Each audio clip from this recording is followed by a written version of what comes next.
Nos vamos a ocupar de hipertensión pulmonar.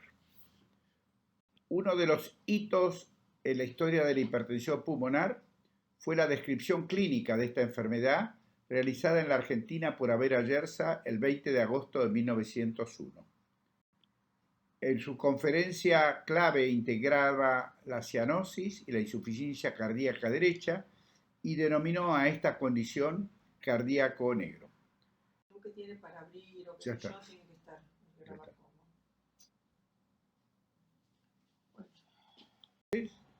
Ayerza fotografió a ese paciente que tenía características muy particulares y cuando el paciente falleció, la anatomía patológica demostró que además de la clínica, esta era diferente de las entidades conocidas.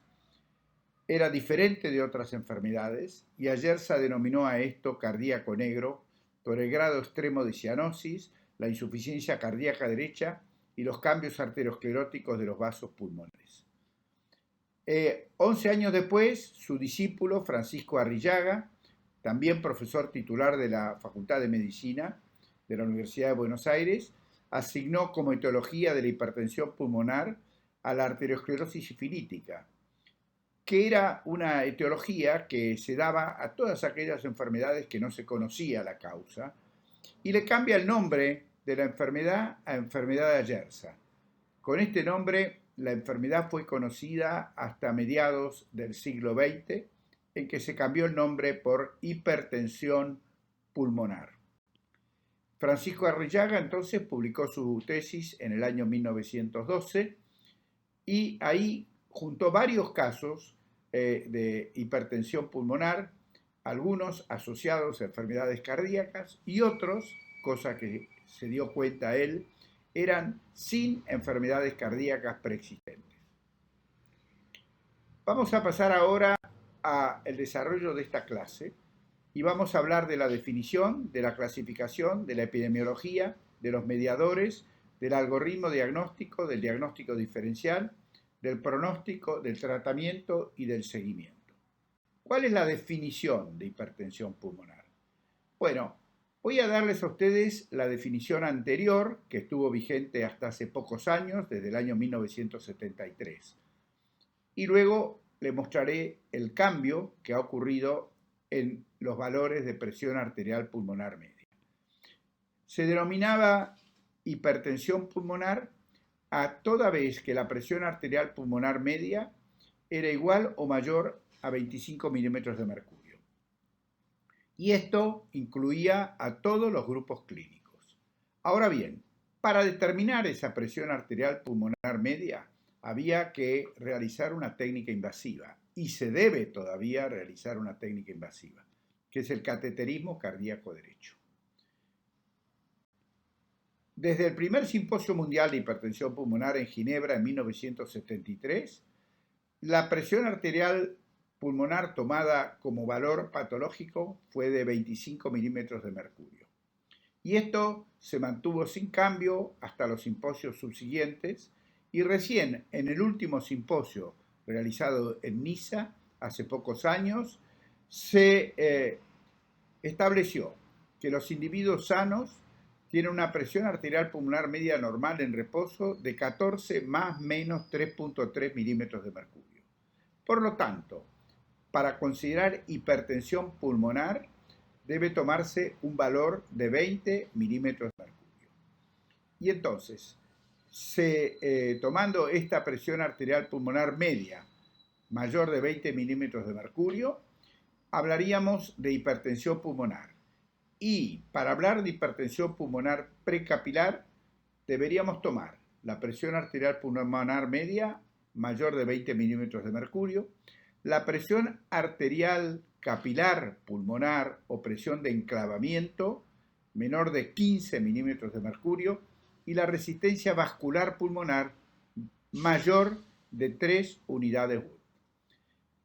Vamos a ver ahora cuál es la clasificación de la hipertensión pulmonar, porque ya dijimos que había varios grupos de hipertensión pulmonar.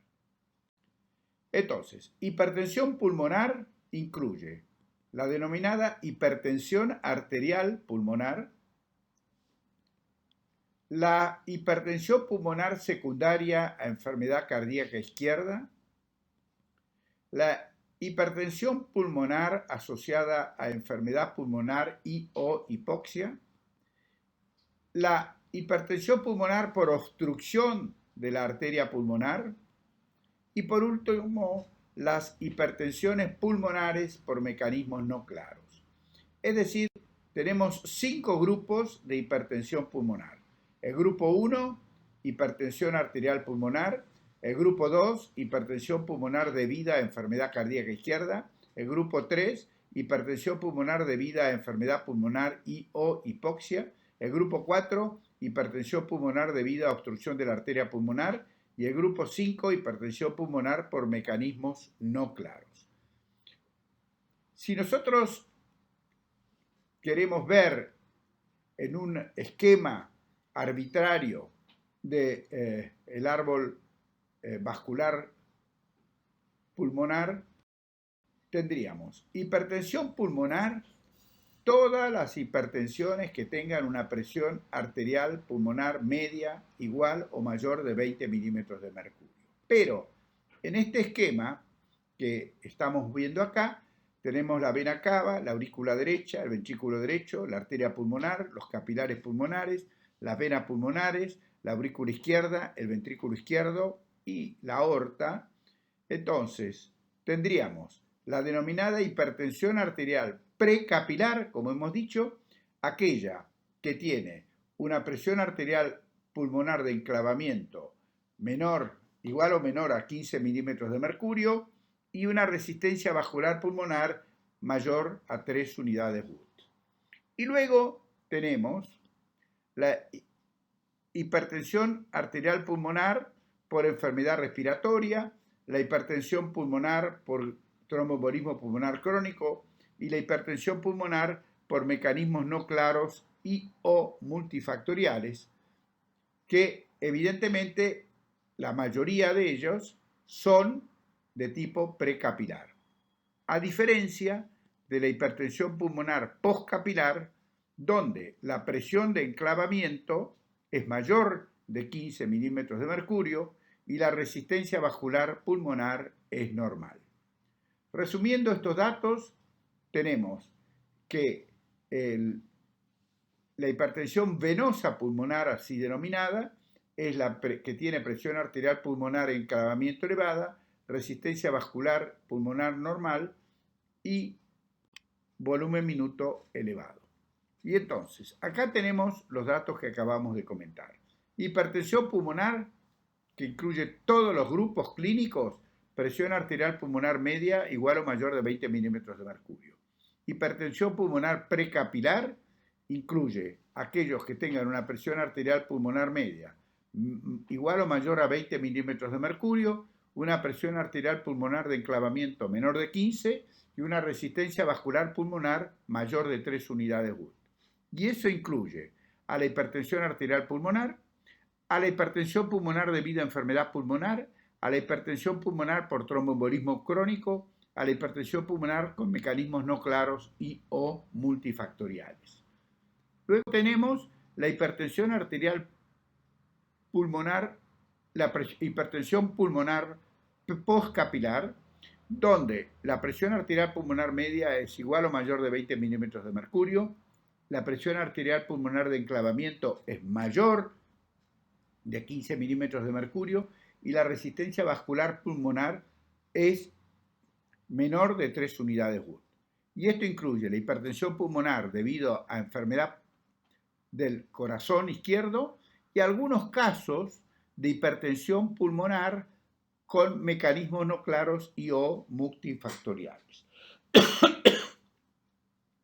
Y luego debemos hacer una disquisición entre la hipertensión pulmonar postcapilar aislada, que es igual a la que hemos visto, y la hipertensión pulmonar postcapilar y precapilar combinada, donde tiene el valor igual de presión arterial pulmonar media, presión arterial pulmonar de enclavamiento, pero la resistencia vascular pulmonar es mayor a 3 unidades Wood.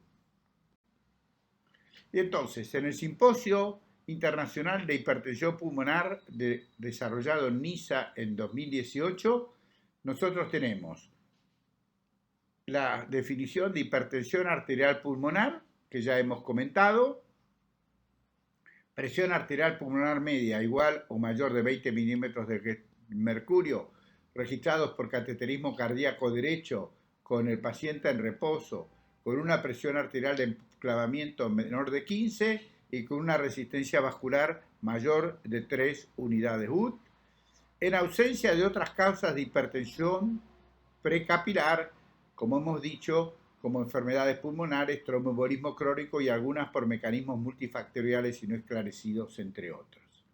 Luego también, en ese simposio de Niza, dentro de la hipertensión arterial pulmonar del grupo 1, tendremos varios subgrupos.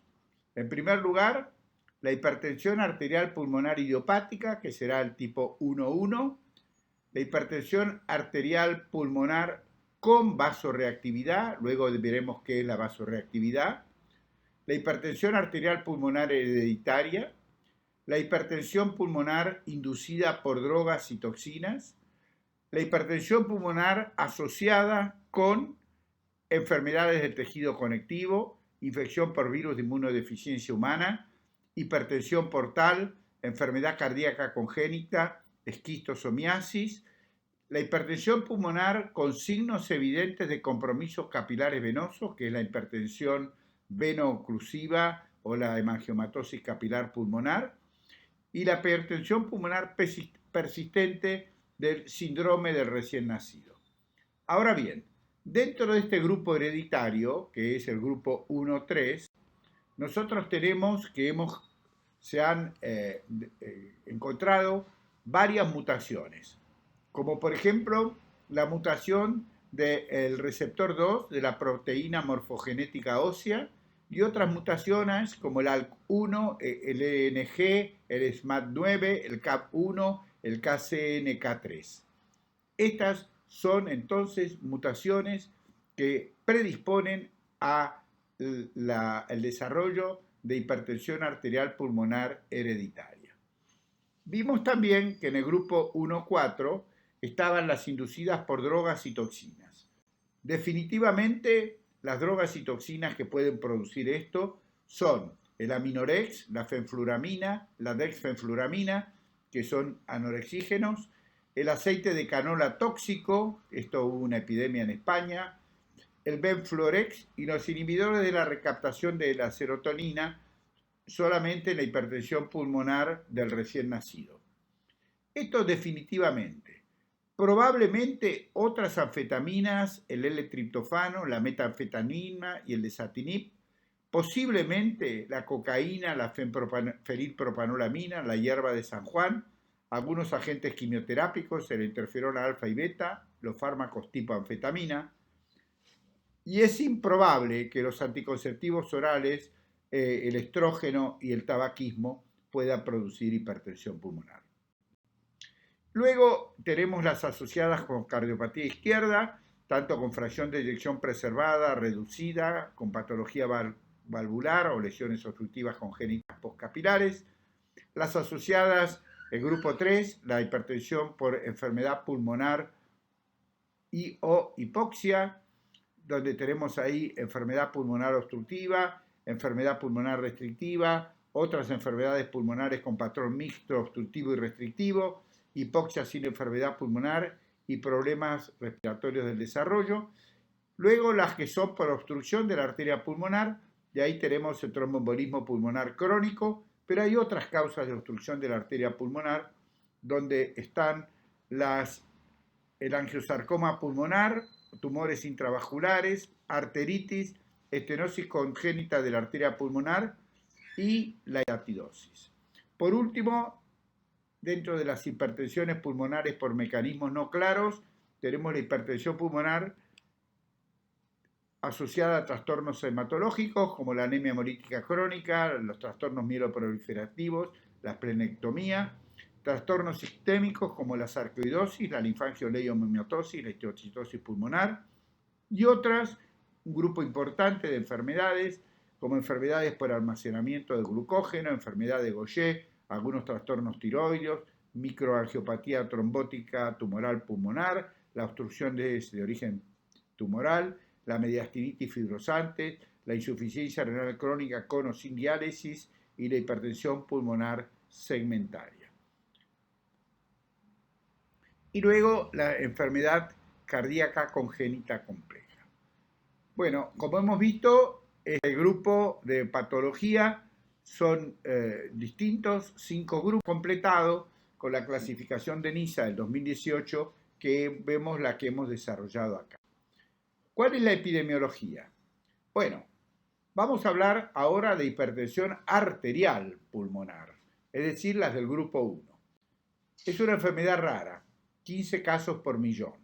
Y a su vez, la hipertensión arterial pulmonar idiopática, es decir, el grupo 1, 6 casos por millón. Y en poblaciones de riesgo, como la esclerosis sistémica, el 8 al 16% desarrollan hipertensión pulmonar, la infección HIV el 0,5% y la enfermedad cardíaca congénita en el 4 a 15%. Y así tenemos entonces que en el registro francés las idiopáticas son el 39% y luego las otras causas que hemos comentado. Ahora, ¿cuál es la prevalencia e incidencia a nivel de esta enfermedad? En el estudio francés, la prevalencia fue de 15 casos por millón de habitantes y la incidencia es de 24 casos por millón de habitantes por año. Y en el estudio escocés, 52 casos por millón de habitantes y la incidencia es 7.1 casos por millón de habitantes por año. Si nosotros tomáramos la población argentina de 43.850.000 habitantes, la prevalencia estaría, tomando las cifras del estudio francés y del estudio escocés, entre 657 y 2.280 pacientes y la incidencia entre 105 y 311 casos por año. Esta enfermedad se produce porque hay alteraciones vasculares, característicamente la vasoconstricción, la remodelación de los vasos pulmonares, la proliferación del músculo liso, la inflamación, la apoptosis endotelial, la proliferación endotelial resistente a la apoptosis, la fibrosis, la trombosis in situ y unas lesiones muy características que son lesiones plexiformes, que son ovillos vasculares que se desarrollan a nivel de la circulación pulmonar. Sabemos que hay muchos mediadores que pueden estar involucrados en la hipertensión pulmonar, algunos están en disminución y otros están aumentados. Pero de los más estudiados, y enseguida vamos a ver qué importancia tiene esto, son la prostaciclina, el óxido nítrico y la endotelina. ¿Por qué son los más estudiados? Porque ahí sabemos que la disfunción endotelial, en el caso de prostaciclina, están disminuidas, en el caso del óxido nítrico, el camino del óxido nítrico está disminuido y en el caso de la endotelina está aumentado. Y por eso, cuando hablemos de terapéutica, vamos a ver que uno de los caminos terapéuticos es aumentar las prostaciclinas, aumentar el óxido nítrico o inhibir el receptor de la endotelina. ¿Cómo hacemos el diagnóstico? En primer lugar, tenemos que tener una alta sospecha. Entonces, hay 5 pasos y el diagnóstico es por exclusión. El primer caso es la historia clínica, los síntomas, el examen físico o el screening en aquellas patologías como en el caso de la esclerosis sistémica o esclerodermia o una infección por HIV que tienen una prevalencia mayor. Después, el siguiente paso es hacer algunos estudios complementarios, como el electrocardiograma, la radiografía de tórax, pero sobre todo el ecocardiograma transtorácico. Enseguida vamos a ver esto qué importancia tiene. El tercer paso es ver a qué grupo de los 5 grupos que hemos comentado corresponde, eso lo vamos a ver más adelante. El siguiente paso es ver cómo está la clase funcional, ver la capacidad de ejercicio, vamos a ver enseguida cómo lo hacemos, Y por último, la confirmación será a través del cateterismo cardíaco y, cuando corresponda, realización de la prueba de vasoreactividad. Es decir, la enfermedad tiene una evolución, al principio no tiene síntomas, después aparecen los primeros síntomas como disnea progresiva en esfuerzo, fatiga, palpitaciones, angina, síncope, tos, y por último, la falla cardíaca derecha, edema y ascitis, y en el caso en que no se haya hecho el tratamiento, el promedio de sobrevida desde el comienzo es de alrededor de 2.8 años. Y entonces, en la historia natural, acá tenemos abajo el tiempo y en la izquierda, en el eje de la Y, distintas variables como la resistencia vascular pulmonar, la presión arterial pulmonar y el volumen minuto. Y entonces vamos a ver que hay una etapa preclínica, una etapa sintomática y una etapa progresiva. Siempre va a ir aumentando la resistencia vascular pulmonar. Al aumentar la resistencia vascular pulmonar, va a aumentar la presión arterial pulmonar, porque presión es igual a flujo por resistencia. Hasta las etapas finales, la presión arterial pulmonar va aumentando y en las etapas finales la presión arterial pulmonar disminuye. ¿Por qué? Porque disminuye el volumen minuto. Y los síntomas van a ir aumentando progresivamente en cada una de estas etapas.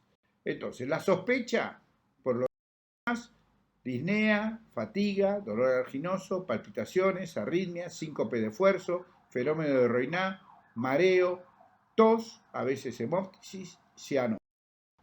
Los signos físicos, el aumento de la presión yugular venosa, el latido ventricular derecho importante, el segundo ruido pulmonar palpable, intenso y desdoblado, un tercer ruido derecho, el soplo de regurgitación tricuspidia, el soplo de insuficiencia pulmonar llamado soplo de Graham-Still, y en las etapas finales, cuando ya es clara la insuficiencia cardíaca derecha, edemas periféricos, ascitis y hepatoesplenomegalia.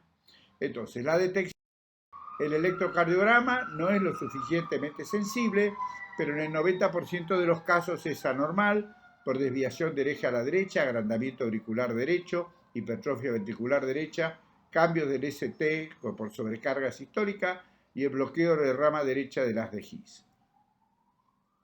Luego, la radiografía de tórax en la hipertensión arterial pulmonar idiopática, en el 90% de los casos es anormal, porque tiene campos pulmonares hiperclaros y además el tronco de la arteria pulmonar, que está señalada por la flecha, es prominente, la dilatación de las arterias pulmonares centrales, la rama derecha tiene un diámetro mayor y puede haber cardiomegalia.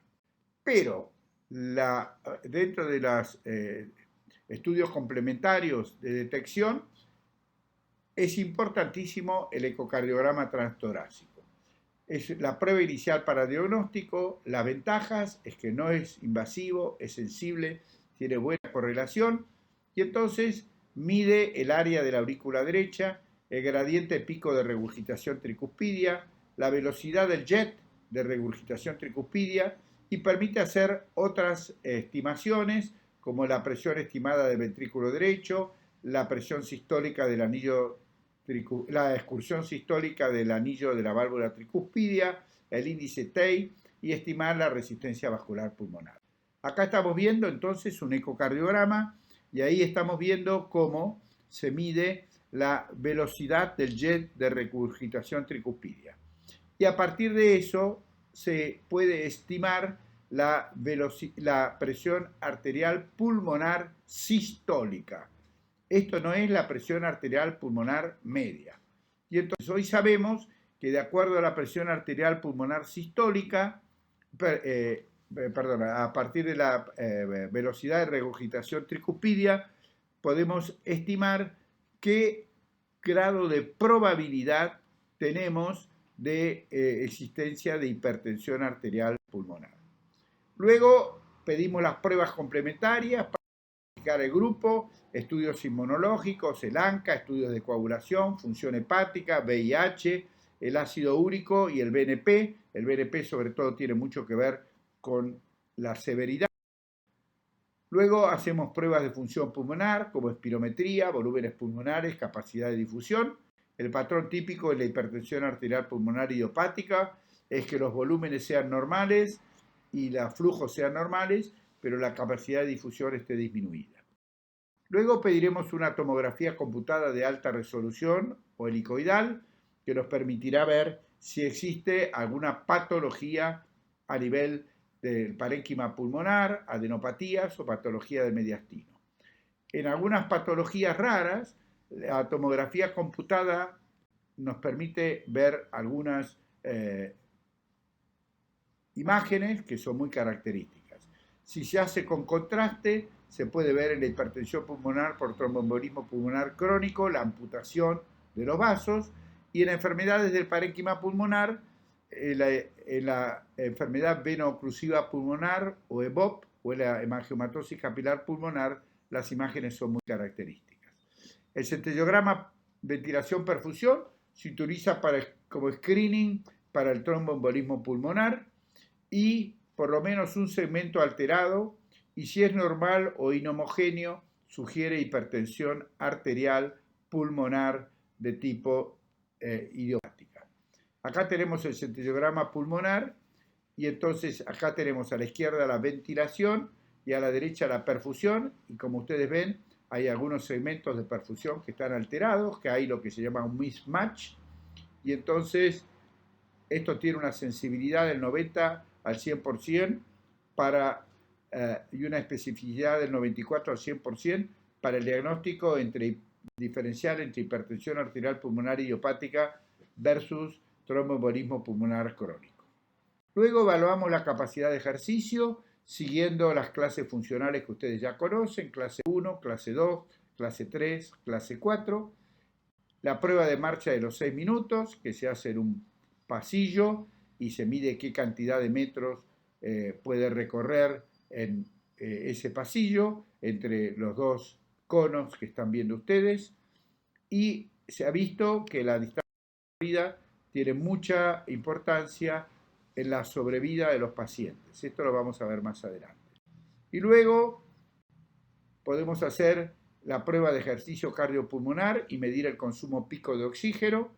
Esto se hace en el laboratorio de función pulmonar, en un equipo de función pulmonar que mide el consumo pico de oxígeno en una prueba que se llama prueba de ejercicio cardiopulmonar.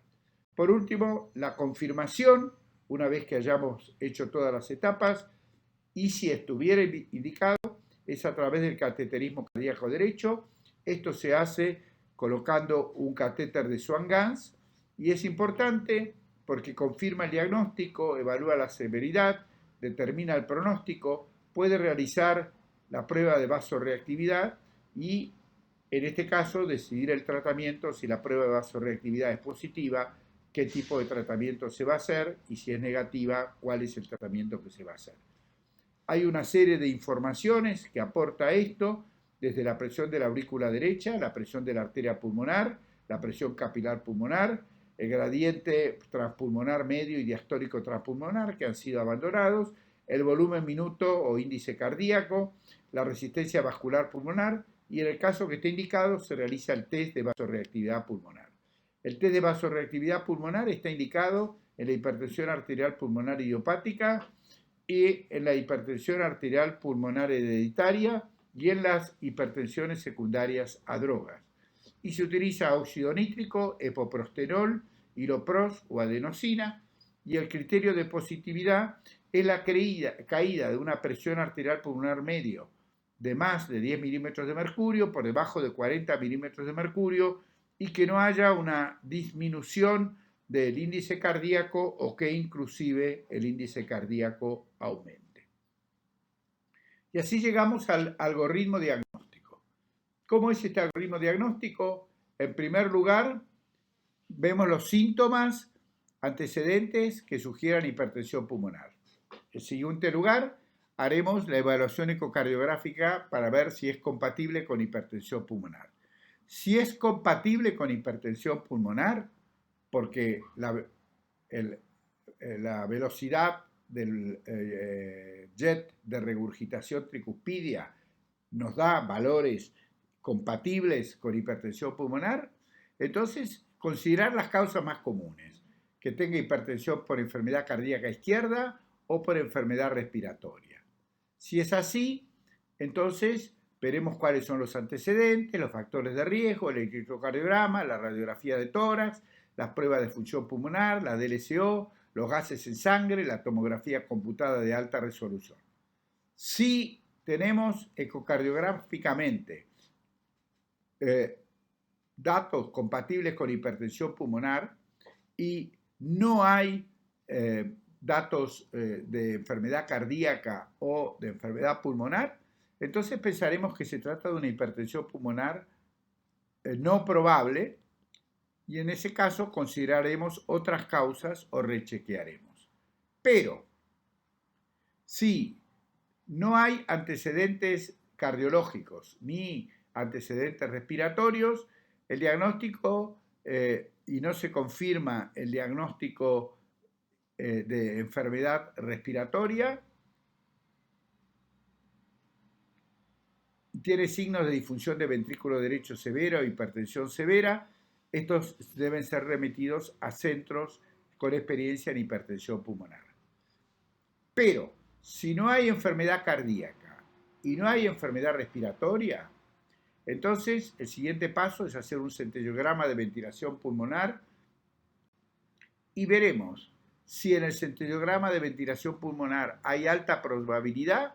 En este caso pensaremos que es una hipertensión pulmonar por tromboembolismo probable, haremos una angiotomografía o haremos un cateterismo cardíaco derecho con angiografía pulmonar y estos pacientes deben ser derivados a un centro experto de enfermedad arterial pulmonar.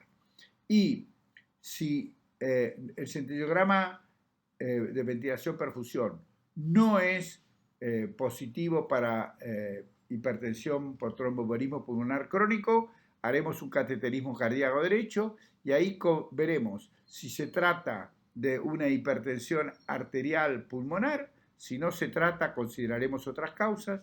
Y si se trata, es una posible hipertensión arterial pulmonar. Y entonces deberemos descartar con problemas específicos enfermedad de tejido conectivo, enfermedad cardíaca congénita, por drogas y toxinas, la portopulmonar, la infección por VIH, la esquistosomiasis, la enfermedad venoclusiva pulmonar o hemangiomatosis capilar pulmonar, otras del grupo 5, y si todo esto es negativo, estaremos ante una hipertensión arterial pulmonar idiopática o hereditaria. Es muy importante, en este caso, ver los antecedentes familiares y considerar estudios genéticos solamente en centros con experiencia. Ahora, ¿qué importancia tiene el diagnóstico? Bueno, fíjense ustedes que cuando la clase funcional es 4, la sobrevida es muy baja, medio año. Cuando la clase pulmonar es 3, la sobrevida es de 2.6 años. Cuando la clase funcional es 1 o 2, pueden sobrevivir hasta 5 años. ¿Cómo es el tratamiento? Bueno, acá tenemos los 5 grupos. ¿En cuáles está indicado el tratamiento? En el grupo 1. En el grupo 2, con precaución. En el grupo 3, no indicado, potencialmente peligroso. En el grupo 4, sí está indicado, porque en este caso tendremos la posibilidad de realizar endoarterectomía pulmonar. Y en el grupo 5, no indicado, no hay datos y hay algunos casos aislados. ¿Y cómo es el tratamiento? Bueno, el tratamiento es, en primer lugar, medidas generales, que son evitar el embarazo, la vacunación antigripal y antineumocócica, la ayuda psicológica, el entrenamiento físico supervisado, la oxigenoterapia y en caso de cirugía, realizarla con anestesia local. Pueden estar indicados los diuréticos, la oxigenoterapia, la anticoagulación solamente en el tromboembolismo pulmonar crónico. Antes se indicaba en todas las hipertensiones pulmonares, hoy se ha visto que esto no tiene sentido porque puede ser peligroso. La corrección de la deficiencia de hierro es muy importante. La utilización de medicamentos para tratar las enfermedades cardíacas y el tratamiento de las arritmias que ensombrecen mucho. Y luego, en cuanto a el tratamiento, tenemos que podemos utilizar tratamientos que vayan a la vía de la endotelina, que son los antagonistas de los receptores de la endotelina, a la vía de las prostaglandinas, que son los análogos de la prostaglandina, los agonistas del receptor IP, a la vía de la fosfodiesterasa, que son los inhibidores de la fosfodiesterasa 5, como el sildenafil y el tadalafilo, y la vía de la guanilciclasa soluble, que es una parte de la vía del óxido nítrico, estimulante de la guanilciclasa, como el riociguat. Pero para decidir qué tipo de tratamiento vamos a hacer, tenemos que ver cuál es el riesgo que tienen estos pacientes de morir próximamente.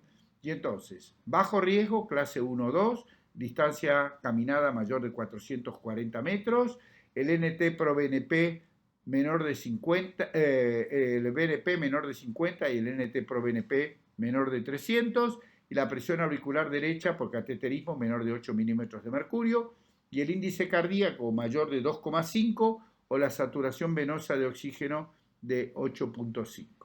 Estos son bajo riesgo. Riesgo intermedio, entonces ya la clase funcional es 3, la distancia caminada es entre 165 y 440, el BNP está entre 50 y 300, el NT pro BNP entre 300 y 1400, la presión auricular derecha entre 8 y 14, el índice cardíaco ya es menor de 2,5 pero mayor de 2, o la saturación venosa mixta de oxígeno entre 60 y 65. Y alto riesgo, clase funcional 4, distancia menos de 165 metros, el BNP mayor de 300, el NT pro BNP mayor de 1400, la presión auricular derecha mayor de 14, el índice cardíaco menor de 2 o la saturación venosa mixta menor de 60 milímetros de mercurio. Y entonces, para decir bajo riesgo, por lo menos 3 criterios de bajo riesgo y ningún criterio de riesgo alto. Riesgo intermedio no cumple las definiciones de riesgo bajo ni alto, y alto riesgo por lo menos 2 criterios de alto riesgo, incluyendo índice cardíaco o saturación venosa mixta de oxígeno. Y acá tenemos entonces el algoritmo donde, según el alto riesgo, bajo riesgo o riesgo intermedio, se utilizan distintos tipos de medicamentos y de acuerdo a eso se debe hacer posteriormente el seguimiento. Y acá entonces ese seguimiento lo haremos basalmente con la clase funcional, el electrocardiograma, la prueba de marcha de 6 minutos, la prueba de ejercicio cardiopulmonar, el BNP pro BNP, el ecocardiograma y el cateterismo cardíaco derecho. Cada 3 a 6 meses solamente la clase funcional, la prueba de marcha y el NT pro BNP, y a veces hacemos el ecocardiograma. Y cuando se cambia el tratamiento, porque se escala un tratamiento más importante, hay que hacer los mismos estudios que hicimos cuando lo iniciamos y cuando hay empeoramiento clínico también. Bueno, en esta exposición hemos visto la definición, la clasificación, la epidemiología, los mediadores, el algoritmo diagnóstico, el diagnóstico diferencial, el pronóstico, el tratamiento y el seguimiento, y les agradecemos por su